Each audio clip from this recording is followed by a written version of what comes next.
missão. Agir naturalmente dentro de um contexto sobrenatural. Então, o sobrenatural na vida. Isso tem totalmente ligação com a missão. E o outro lema da Vinha é igreja para igreja. Então a gente viaja aí o Brasil inteiro. O Manga é um cara que vive, eu acho que ele vive mais dentro do avião do que na terra. Tem horas de voo, dá até para ser piloto. Se ele tirar o brevet, o cara vai falar assim, não, horas de voo eu tenho. E quando o Thiago falou sobre esse tema, eu falei, não tem como, dentro do contexto que a gente vive, da espiritualidade da Vinha, a gente não trazer essa questão da missão dada, missão cumprida. Missão dada, missão cumprida. Você quer rir? Você tem que fazer rir. E aí eu tive assim a liberdade, né? Sou um cara muito abusado. Jesus está trabalhando isso na minha vida. Dentro do missão dada é missão cumprida, eu acrescentei, abri um parêntese e coloquei assim, missão integral dada é missão integralmente cumprida. Quem já ouviu falar em missão integral aqui? Que bom que a maioria não ouviu falar.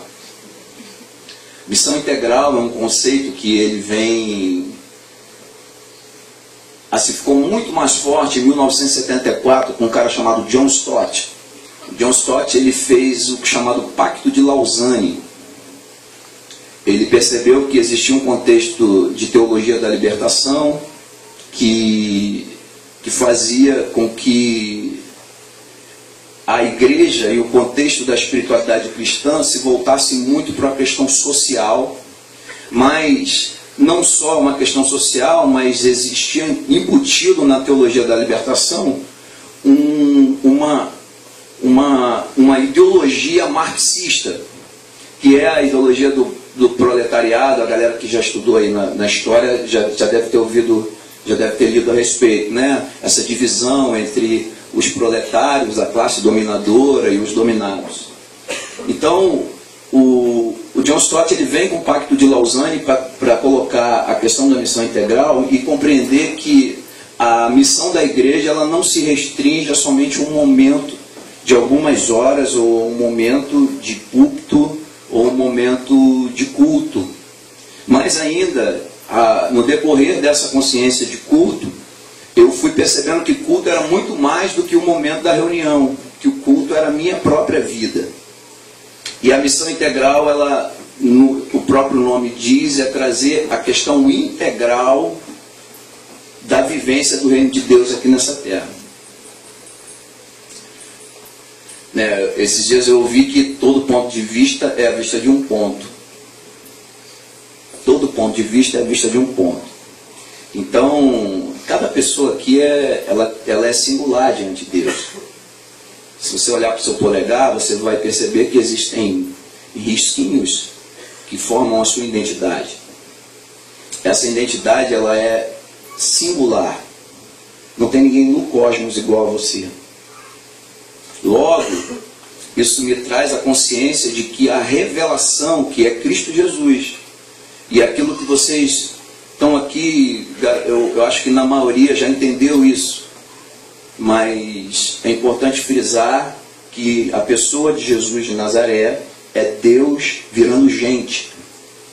A pessoa de Jesus de Nazaré é a possibilidade de você começar a compreender Deus, porque você não consegue compreender Deus fruto de uma intangibilidade, ou seja, de não conseguir tocar, de não conseguir compreender. Você quer ver Deus intangível? Você assiste National Geographic, History Channel, assiste aquela série Vida. Você mergulha para dentro do teu corpo humano, você vai ver que Deus é intangível. Eu agora estou tendo muitas situações e experiências de um Deus intangível. Quando eu vejo Maria Luísa pegando pela primeira vez na chupeta, levando a chupeta na boca, pegando no pezinho pela primeira vez.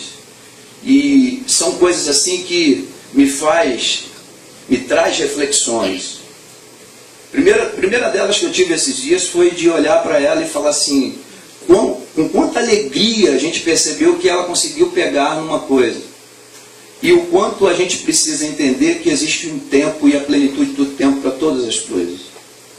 Então, se você está de repente correndo atrás de situações, saiba que a alegria plena daquilo que você tem para fazer só virá quando você esperar o tempo exato para aquilo que seja feito. Deus revelou a mim, na Maria Luísa, que eu não posso queimar etapas. Você, jovem, não queime etapas. Não queira vivenciar uma coisa que daqui a pouco você vai vivenciar. Inevitavelmente você vai ter que vivenciar. Então não queira antecipar porque a moda está dizendo para você antecipar. Porque tem uma turma dizendo para você antecipar. E vocês sabem do que eu estou falando.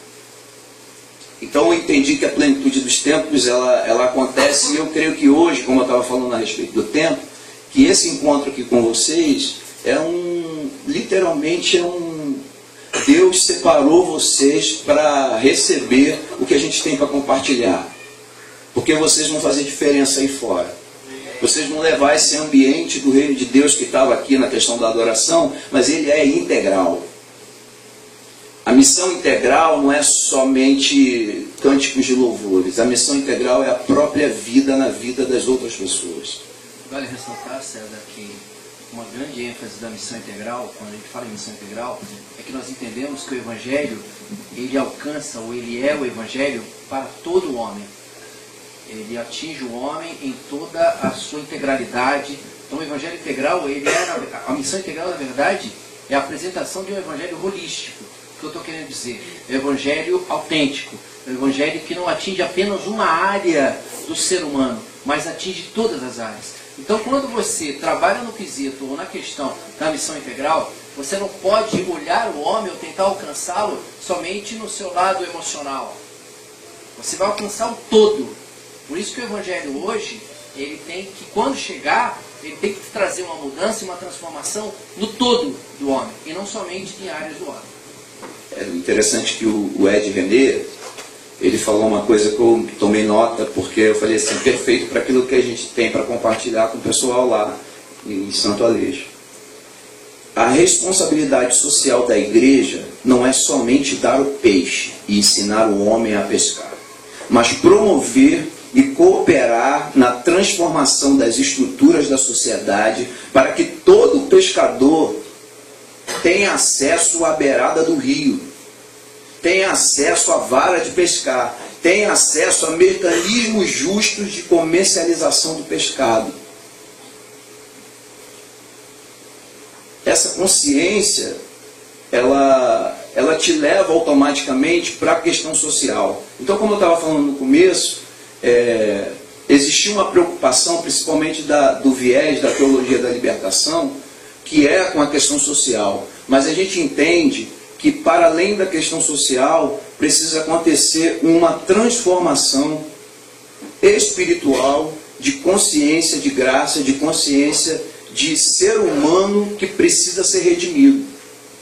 E aí eu volto de novo à questão do Evangelho, a consciência de que Jesus, ele não é somente Salvador. A missão integral, ela enfatiza que Jesus vai para além da questão de salvação, mas também para a questão da redenção. Jesus veio aqui, Deus encarnou na pessoa de Jesus e nos trouxe a possibilidade do Espírito Santo tocar em nós e fazer de nós morada.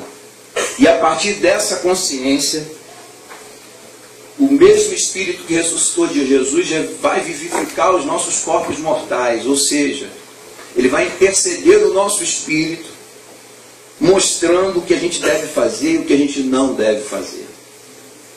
Então, assim, eu fico pensando, ok, a gente tem a missão dada, a consciência de que tem que ter a missão e que a missão deve ser cumprida.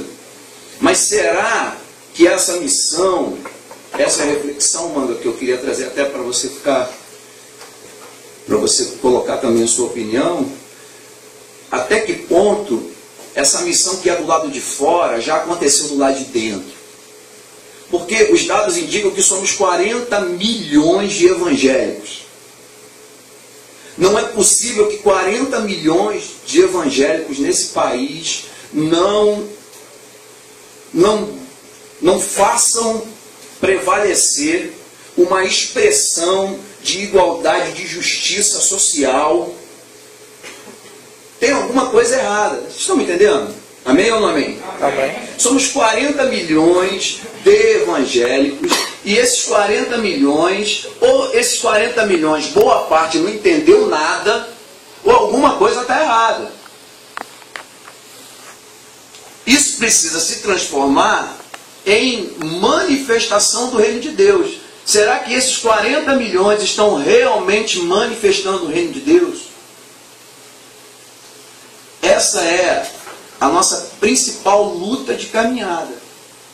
O que a gente procura como igreja, independente da denominação, do que quer que seja, é entender que o reino de Deus precisa ser manifestado na sua totalidade.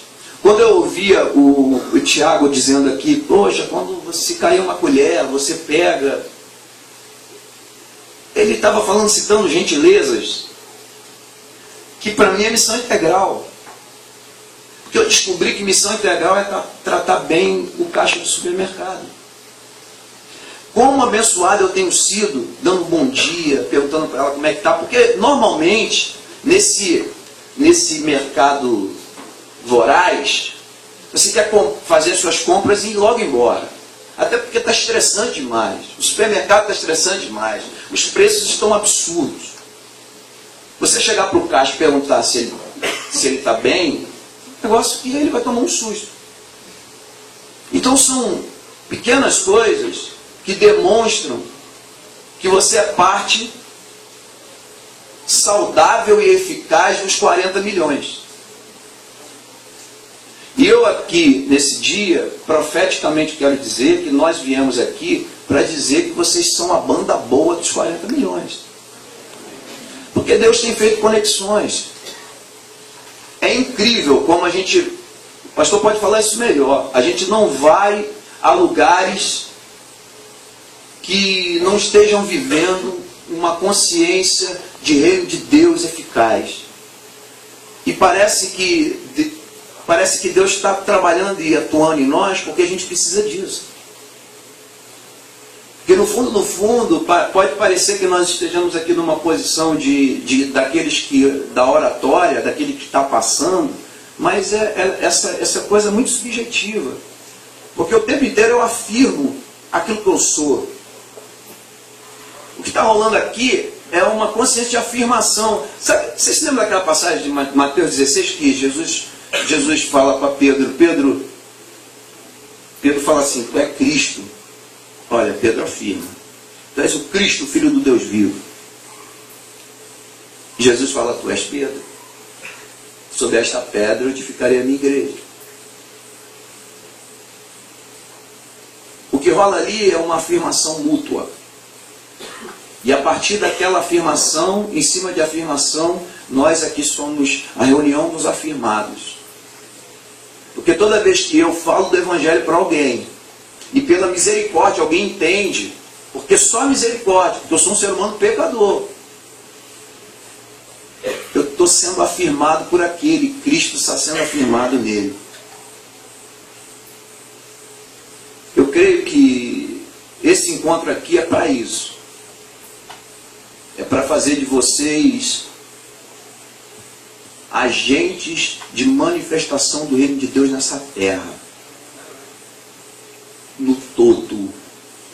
E deixa eu só dizer algo, eu não sabia, né, eu não tinha comentado com o César nem com o Tiago o tema desse encontro de vocês, até porque eu estava num congresso agora de pastores, eu acabei de chegar de Belo Horizonte, e eu não sabia qual era o tema, mas é impressionante que eu tenho aqui uma anotação em que tem tudo a ver com o que o César acabou de dizer.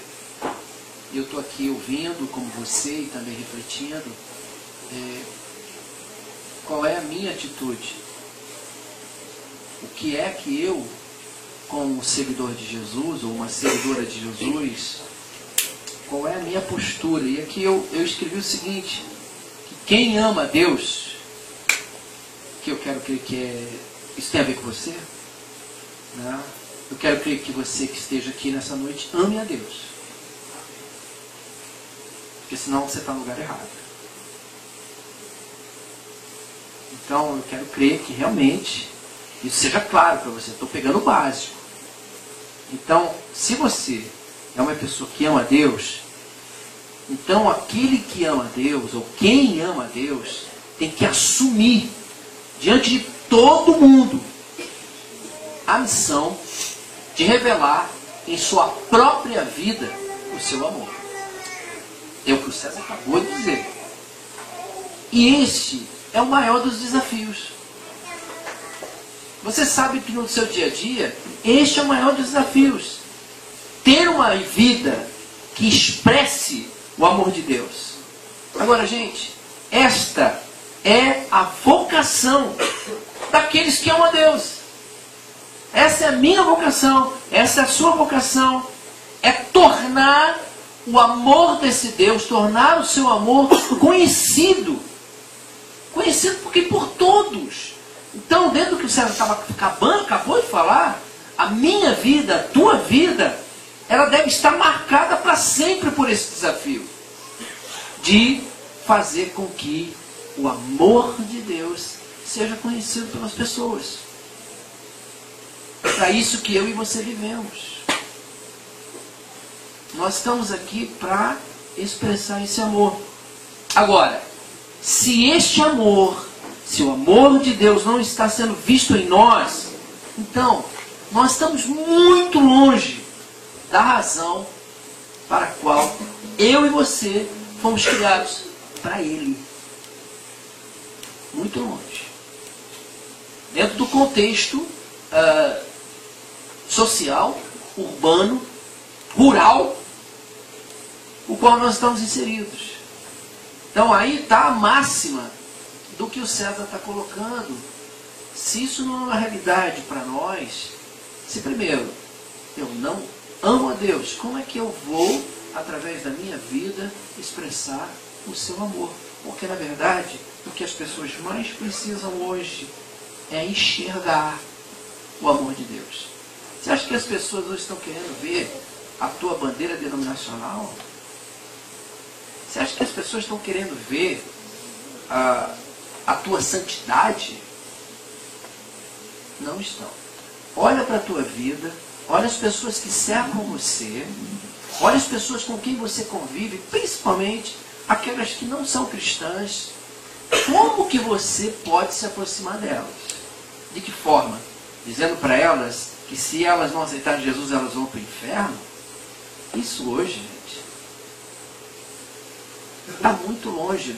Dentro do contexto que nós estamos vivendo hoje, principalmente se você quer trilhar um caminho de tentar falar para universitários, para falar com pessoas que têm um pouco mais de cultura, isso vai ser muito difícil. Hoje nós conseguimos, de uma certa forma, vivenciar o que o César está colocando como missão integral, é quando eu expresso, quando o tempo todo, foi o que ele falou de gentileza, expressa o amor de Deus, onde as pessoas vejam em você o amor de Deus através da sua vida. Interessante que Paulo, Paulo, não tem como falar de missão e falar de Paulo. Se a gente está reunido aqui hoje, a gente está por causa de Paulo. Paulo saiu do contexto judaico-cristão para os gentios, o que é a gente. Paulo, ele ensina muitas coisas. E uma das coisas assim que eu acho muito interessante e acho assim, uma linguagem bem contemporânea, assim, bem da hora, bem irado, é que Paulo, quando ele entra no Areópago em Atenas e ele vai falar de Jesus, primeiro ele usa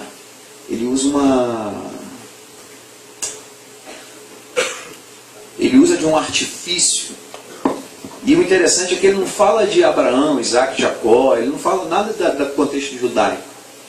Ele percebe que aqueles caras que eram os estoicos e os epicureus, os caras que eram os pensadores, os filósofos, ele fala assim: bem vejo que vocês são religiosos.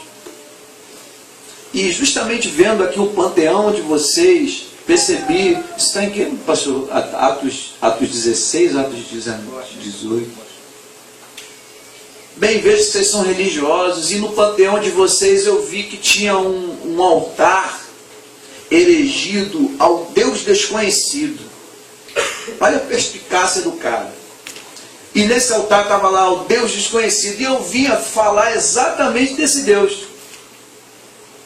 E aí ele começa a falar que esse Deus virou pessoa, que virou gente, que esse Deus é Jesus de Nazaré, e que esse é ponto de partida agora, para você compreender quem você é, porque você não sabe quem você é. Se você ficar na filosofia, tu vai parar no Pinel. Essa é a parada, porque não tem limite. Você quer um dado? 60... Atos 17, a partir do verso 22. Atos 17, 22. Acha um aí, você que está cabelo na mão, cara, crente. Esse cara é crente. 17, 22, pastor? É, a partir do 22.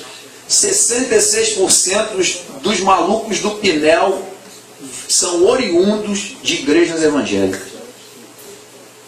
66%. Olha que louco. Literalmente.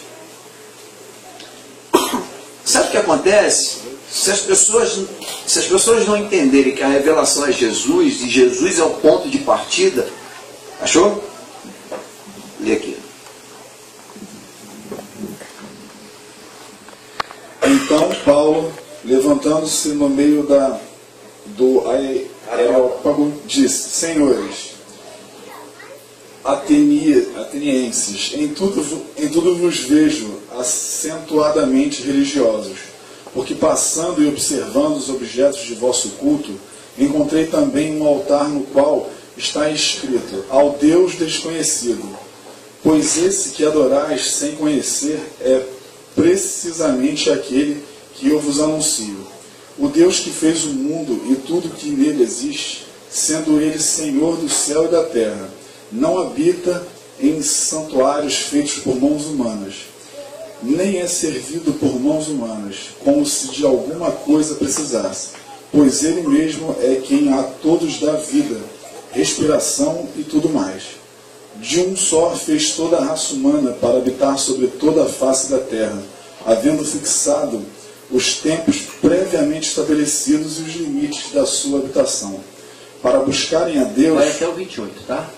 Para buscarem a Deus, se porventura tateando o possam achar, bem que não está longe de cada um de nós, pois nele vivemos e nos movemos e existimos, como alguns dos vossos poetas têm dito, porque dele também somos geração.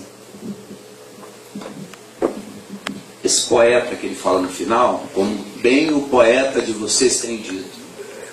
Eu li um livro que fala de um profeta da ilha de Creta chamado Eupimenides. Esse livro é o Fator Melquisedeque. Meu amigo Tiago, emprestei ele o livro para ele ler. E o interessante é que Paulo, olha só como é que o cara é antenado. Ele sabia da história desse Eupimenides. Porque a história do Eupimenides é a seguinte: Eupimenides estava acontecendo no ano 800 a.C., estava rolando uma doença muito louca lá. Ninguém conseguia sarar essa doença em Atenas. E aí eles chamam e ficam sabendo que tem um cara chamado Eupimenides, que é adorador de um Deus único. Esse adorador de Deus único, como isso aqui já aconteceu tudo, a gente já tentou todas as formas de acabar com essa doença, chama esse cara para cá. E Eupimenides veio. E Eupimenides falou o seguinte: traz para mim um cordeiro, argamassa e tijolos. Amanhã às 7 horas da manhã. Ele foi dormir. Ele só ficou bem aborrecido. Falou: a gente está no meio de uma epidemia, um negócio sofrendo. O cara chega aqui, dá a ordem e vai dormir. Amanhã, 7h30. Aí ele, no outro dia de manhã, os caras chegam, né? Então é o seguinte, traz os cordeiros, uma ovelha branca e uma ovelha negra, traz ela em jejum, de manhã. Aí de manhã cedinho eles trazem a ovelha, ele fala assim, agora soltem ela na relva. A primeira que cair, vocês trazem... Minto, desculpa, tem mais um dado. São várias ovelhas. E aí a primeira que cair, você traz para mim que ela vai ser sacrificada em nome do Deus único e eterno em favor desse problema que vocês estão vivendo. E aí ele joga, caramba, a primeira coisa que eles falam é que é absurdo. As ovelhas estão em jejum, você vai soltar ela na relva? Elas vão direto no capim para comer. Até que vem um grito e fala, caiu uma aqui! Aí ele traz a ovelha, ele pega a argamassa, constrói um altar, pega o cutelo e faz uma oração ao Deus único e oferece aquele sacrifício, aquela imolação em favor daquele pedido pela misericórdia daquelas pessoas. E acontece que a doença vai embora. E aí aquele altar que ele erigiu, eles transportam depois para o panteão grego. Só que Eupimenides não deu nome àquele Deus, ao Deus único. Então Paulo sabia dessa história. Assim como eu vou falar uma coisa para vocês, não se escandalizem. Eu procuro saber a língua iorubá. Eu quero saber o que significa Ogum, Oxóssi, essas coisas todas. Porque eu sei que existem contextos em que eu vou ser provado com relação a isso. Eu preciso saber. Esses dias eu estava conversando com um nigeriano. Como é que é o nome daquele pastor? Aquele nigeriano? Aô. Aquele lá da igreja da freguesia. Ayo. E ele estava me falando que Yorubá é uma língua de faculdade na Nigéria. Só que a gente satanizou a língua porque associou ela à questão pagã de religiões afrodescendentes. Então eu preciso saber com o que eu estou lidando. Paulo, quando chegou nessa hora aí, ele sabia com o que ele estava lidando. A missão integral precisa mostrar para vocês o caminho onde vocês vão trilhar. E vocês se munirem de informação, porque o mundo é mau. Nós somos minoria. Somos minoria nesse tempo. E a gente precisa se preparar. Eu quero ter uma palavra profética para vocês. Né? Tem muita gente esperando vocês. Tem muita gente esperando vocês. Gente que só vocês vão ministrar. E te digo mais, vocês não vão ministrar com palavra não, cara, às vezes. Vocês vão ministrar com abraço. Vocês vão ministrar na casa de vocês. Sabe por quê? Segunda fase da missão. Segunda fase da missão. Antes de Deus fazer alguma coisa através de você, Ele precisa fazer alguma coisa em você. Quem aqui não está vivendo quem aqui não está vivendo dilema?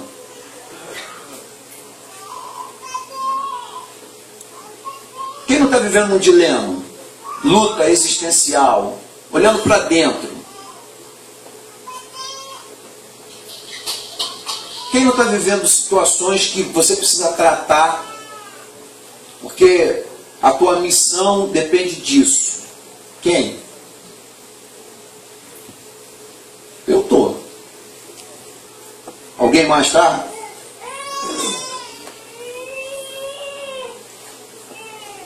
A missão começa por dentro. Tem uma missão aí dentro de vocês que precisa ser cumprida. E nós viemos aqui para dizer que o tempo chegou. O tempo chegou, o tempo é hoje, é agora. O Kairos alinhou com o Cronos. Sabe, cronos, cronológico, passado, presente, futuro, nós somos assim. Alinhou, é hoje.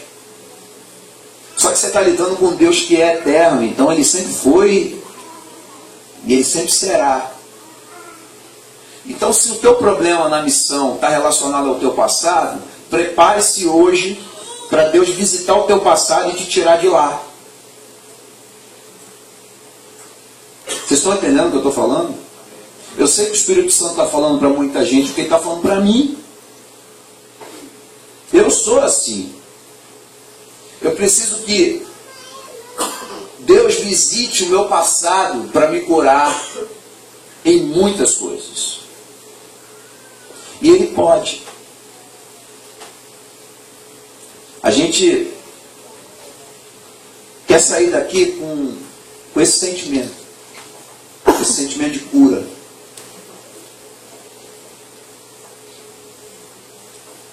O que te aflige? Hoje é dia de libertação.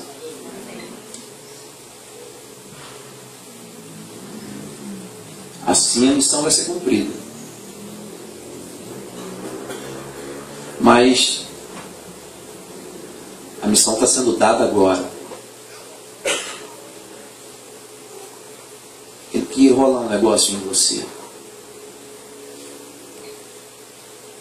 Você precisa se reconhecer em processo. Sabe por quê? Nós somos o bonde dos vacilões. Sabe qual é a nossa diferença? Para os que estão lá fora, nós sabemos que somos vacilões. Porque quem ainda não se deparou com a graça salvadora de Jesus, fica arrumando justificativa. A nossa não. Toda justificação foi na cruz do Calvário.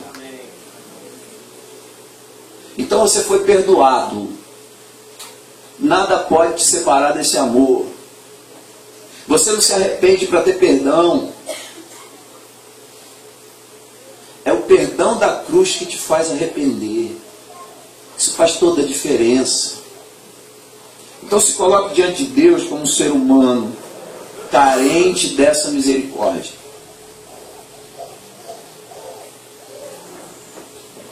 E seja bem-vindo ao bonde dos vacilões. Porque a nossa missão é dizer que somos vacilões, né, pastor? Mas que somos lavados e remidos no sangue do Cordeiro. Todo dia. Me convertendo todo dia. Todo dia me fazendo mais parecido com Jesus. Eu tenho agora referência. Vocês têm referência. Vocês têm com quem se parecer.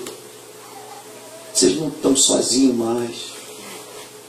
Vocês não vão aumentar as estatísticas dos loucos. Vocês serão aqueles que vão meter o pé na porta do inferno e vai trazer a galera para cá.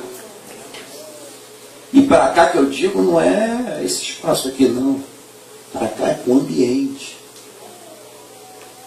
É o ambiente da graça. E o ambiente da graça pode ser todo lugar.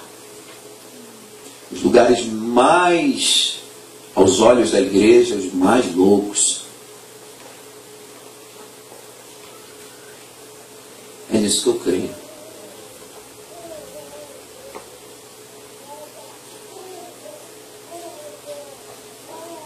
Essa é a minha oração. Que Deus trate de cada um de vocês, que trate de mim.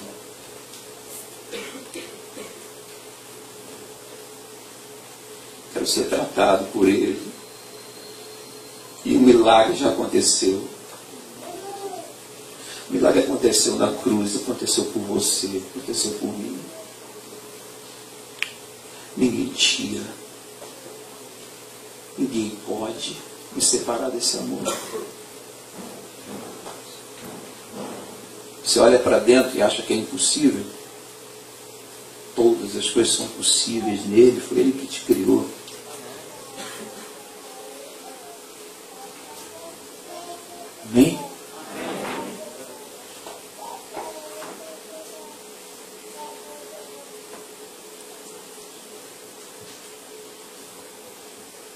nosso desejo é que você saia daqui com um desejo ardente de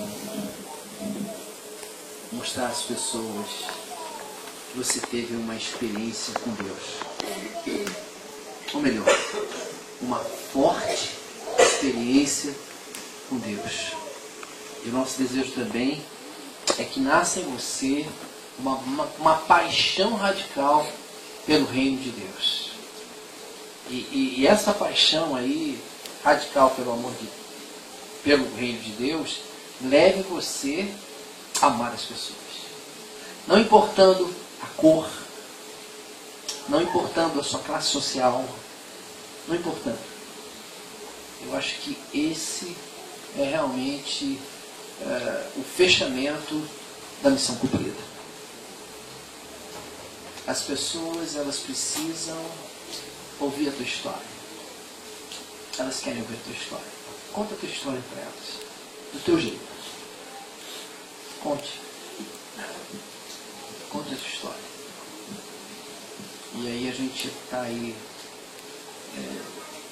realmente praticando o que o César acabou de compartilhar com a gente. Ok? Ele falou aqui de dilemas. Os dilemas fazem parte da vida. E eu vou aqui para a gente orar. Eu estava na casa de uma pessoa onde eu fiquei hospedado. E enquanto eu estava na sala, em cima da cabeceira onde eu estava na sala, tinha um quadrinho pequeno.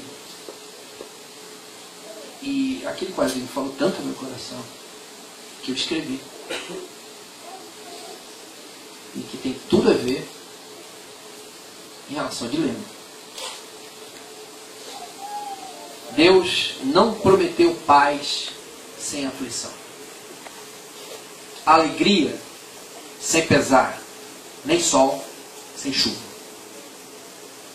Mas sim, Ele nos prometeu força para viver o dia, graça para as provações e luz para o caminho.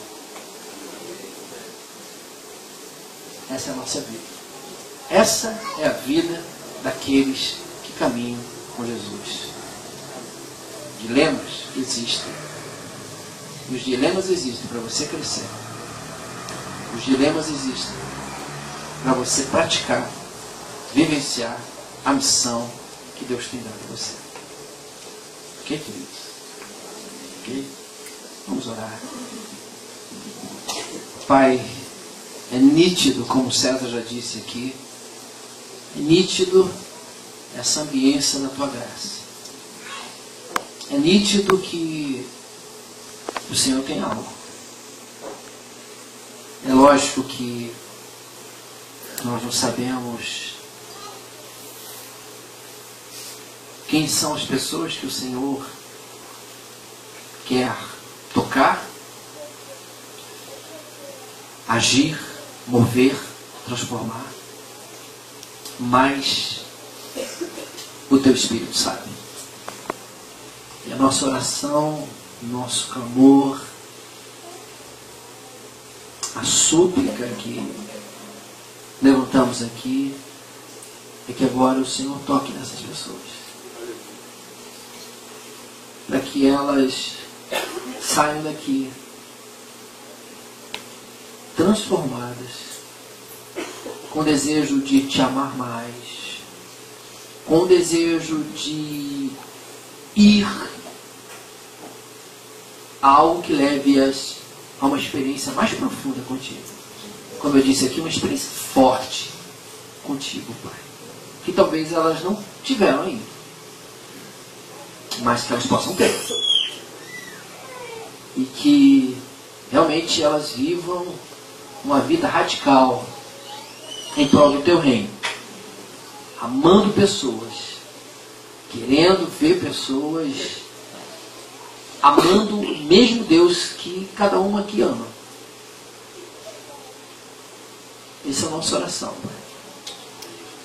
E realmente nós vamos ouvir aqui testemunhos Quem sabe a gente voltando e encontrando aqui com o pessoal, a gente vai acabar ouvindo daquilo que o Senhor fez. A nossa oração é que o Senhor vai fazer. Amém. O Senhor vai fazer. E as pessoas vão ficar surpresas com aquilo que a bondade tua fará na vida delas. Que realmente nós estamos aqui para servir esses irmãos.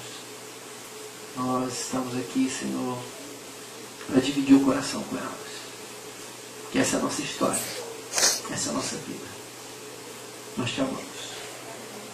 Obrigado. Oramos agradecidos no nome doce de Jesus. Amém. Amém. Amém. Queria tocar uma canção, queria que vocês meditassem nela. A gente vai tocá-la agora e ela fala de cruz. Não existe missão sem cruz. Ela fala da doçura, da generosidade de Deus. E a cruz deixa a gente igual. Jesus passou a régua na cruz. Deixou todo mundo igual. Nivelou.